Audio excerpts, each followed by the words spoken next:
You've been job searching for months. You've got no luck. You've done everything right. You went to school, you got your degree, your resume looks fabulous, but still nothing. Your eye twitches every time someone asks you, so what's next? What's the next job? Well, folks, I'm here to give you a step-by-step guide on how to job search the efficient way. Let's get into it.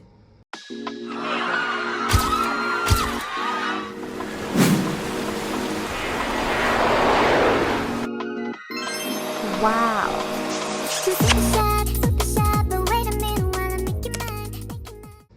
First, when to start applying? Well, my school told me before we even started orientation, before we even started school, that 70% of students found a job within 3 months of applying, and 90% of students found a job within 6 months of applying. Now, that statistic, if you think about it, is obvious.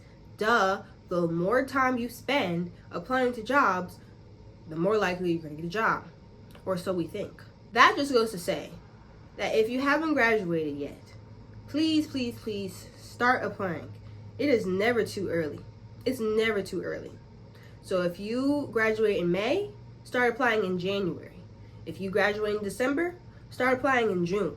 You need ample time to get your resume together, to get those job applications together, and give the recruiters time to get back to you. You need to start early. The earlier, the better. Now we got all the common sense stuff out the way. Let's get into our resume. Unfortunately, we are competing with AI. Let me explain this process. I spoke with an HR representative who does the hiring for a corporation. They told me that once you submit your resume, it does not go straight to the recruiter. It goes through a bot, an AI machine. I don't even know the term for it, but they said that they pick the resumes that fit the description best to then be pushed forward to the recruiter. I know, that's crazy. It's crazy because now we have an extra layer. We have an extra step. We have to get past these bots. It's sad, but it's helpful on the corporate business recruiter side.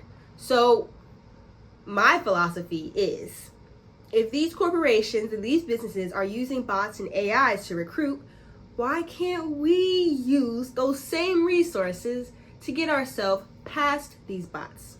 I'm sure you know by now that AI is a perfect companion when building your resume to fit a job description.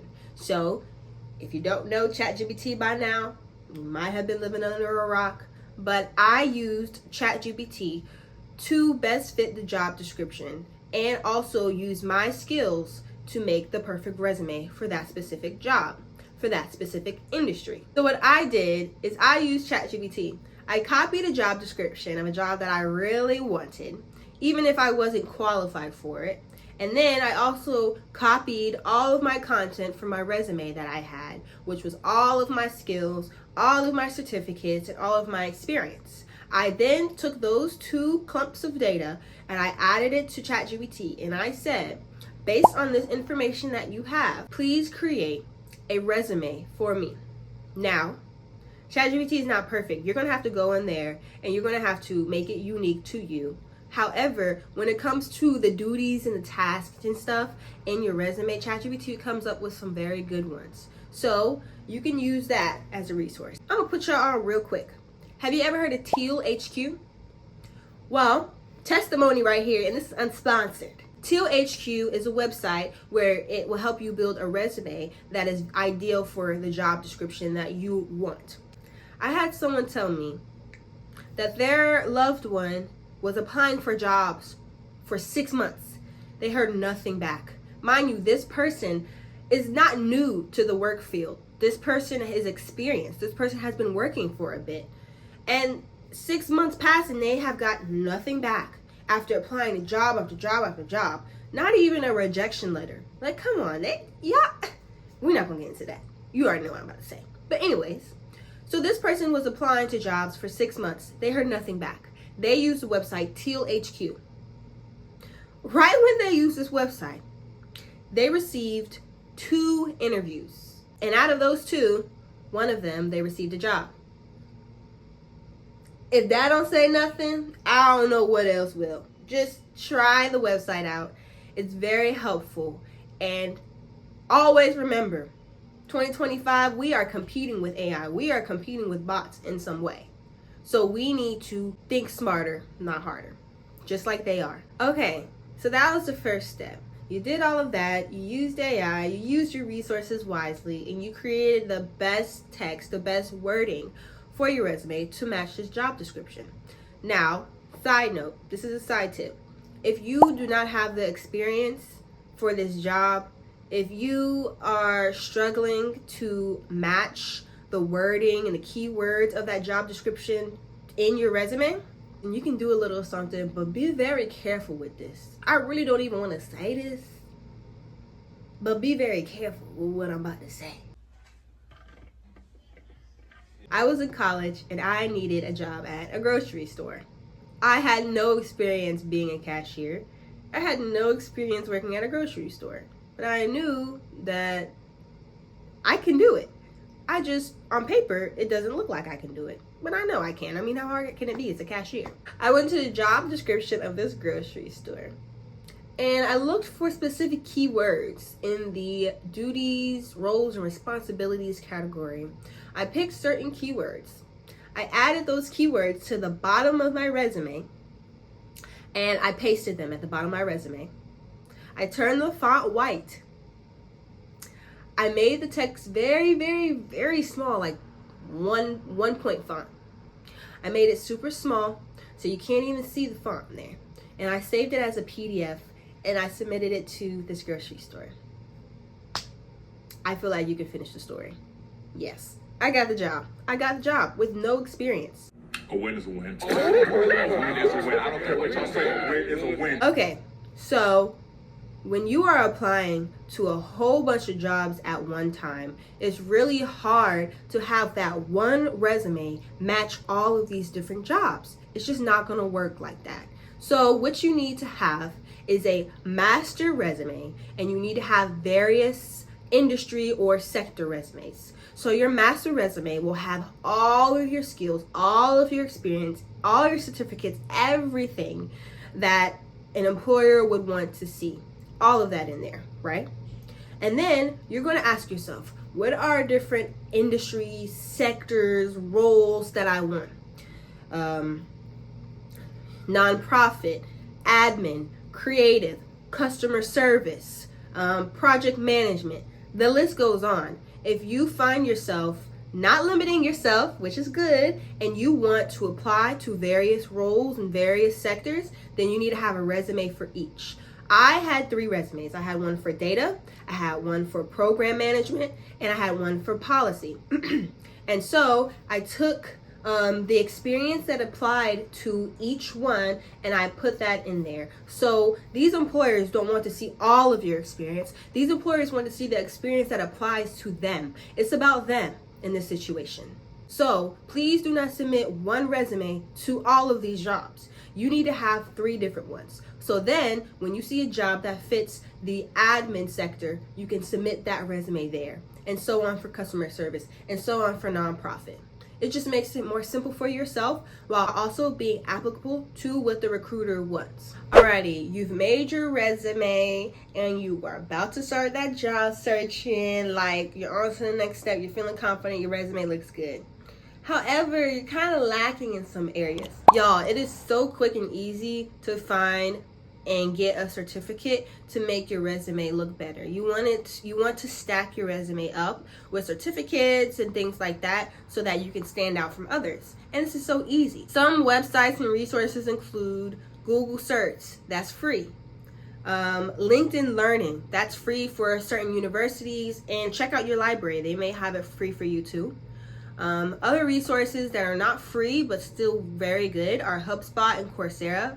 Like, you can literally get a certificate in a week and put it on your resume, and now you look better than the person who just has the degree. If you find that you've been applying for so long, for 3+ months, and you've gotten no progress, look into getting your certificate so you can really stack that up on your resume. Okay, this is controversial. I know. I'm sorry to say this, but I'm just gonna say it. Indeed is not that girl. Indeed is not that girl. Have y'all ever went to a job posting and they say you are one of 300 applicants? Really do the math. You have like a 0.003% of getting the job. My math sucks, so that's probably wrong. However, you get what I'm saying. Your chances are so low when you apply on Indeed. Really think about that logically. You know how easy it is to submit a resume through Indeed? If it's easy for you, it's easy for everyone else. So everyone else is going to be submitting. So my tip is not to use Indeed, but rather submit to Indeed and then submit directly through the website. Most of the time, jobs, they look at the website, the applicants who apply through their website first, and then Indeed. Also, when you're doing any step in your job searching process, think from the perspective of the recruiter. If you see an applicant that applied through your website, that tells you that this person wants this job specifically at this organization specifically, rather than Indeed when you can apply literally anywhere. Also, please look at other websites aside from Indeed. I promise y'all they're there. I found my job on missionscapital.com, and I'm going to list a whole bunch of other websites that you can go to that are similar to Indeed, where it's like a job board, but it's not Indeed. And there are less people that know about these websites. So look at these, apply to these, and also apply through the websites and forums that are specific to your location. I'm in Texas, and so they have texasjobs.com, and so they should have some for your state and even your city. Look into those too. And this whole process, you're thinking from the perspective of the recruiter, yes, and you're also thinking, what can I be doing that everyone else is not doing? Times get hard. Sometimes you need to go through a temp agency to find that temporary job, but there's also staffing agencies, and these people's job is to literally help you find a job. So look at the staffing agencies in your area. They are free.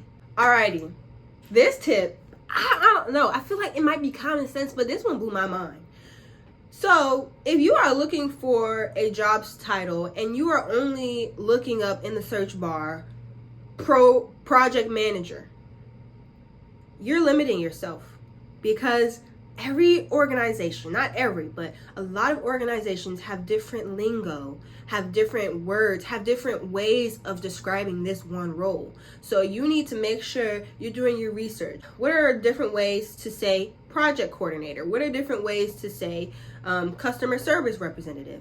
These jobs will title them in their job posting something totally different than what you thought of. So again, you can use AI to ask this question, or you can do research and you can look to see what other jobs, what words that they are using. You want an example? You don't believe me? Project manager, project coordinator, program manager, operations manager, implementation specialist, engagement manager, project administrator, business project lead. Like, those are literally 7 different ways to say project manager. And yes, I got these from different job descriptions. I am not exaggerating. Every organization is different, so they're going to say things differently. Keep your options open when searching, use different keywords, and think outside of the box. Alrighty, so your resume looks good. You just submitted to a whole bunch of jobs using different websites, using the organization's websites. What is next? So at this point, you're going to want to log all of the jobs that you've applied for, and I'm going to tell you why. You're going to log this through an Excel spreadsheet or Google Sheets, whatever your preference is. So the column names are going to be position title, organization name, full-time or part-time, in-person, remote, all of the details that you need. Also put the date that you applied to it, and then next to that, you're going to have one titled follow-up ? Yes, follow up. Yes, we love to follow up around here. We love to follow up directly to the recruiters for many different reasons. But let's backtrack a little bit. This spreadsheet is going to help you manage all of the jobs that you have applied to, right? To keep in mind. And also, it's going to help you know what other keywords other organizations are using.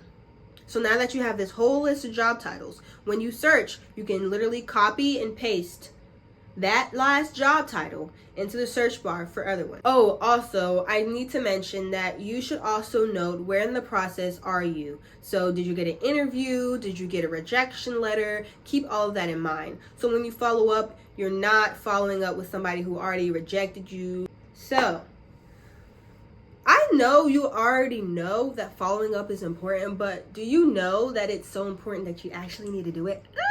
I know. It's like, oh my gosh, it's another step. It's so boring. Why would I email somebody if they didn't reach out to me? It's like, I'm already rejected. I don't need to reach out to them. No. Don't ever limit yourself in this process. At this point, we are desperate out here. We're trying anything. I'm fucking losing my fucking mind.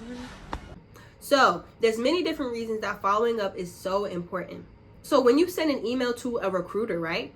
And you tell them, whatever, I noticed that this opening for this job position, and I feel that I am a good fit because of this.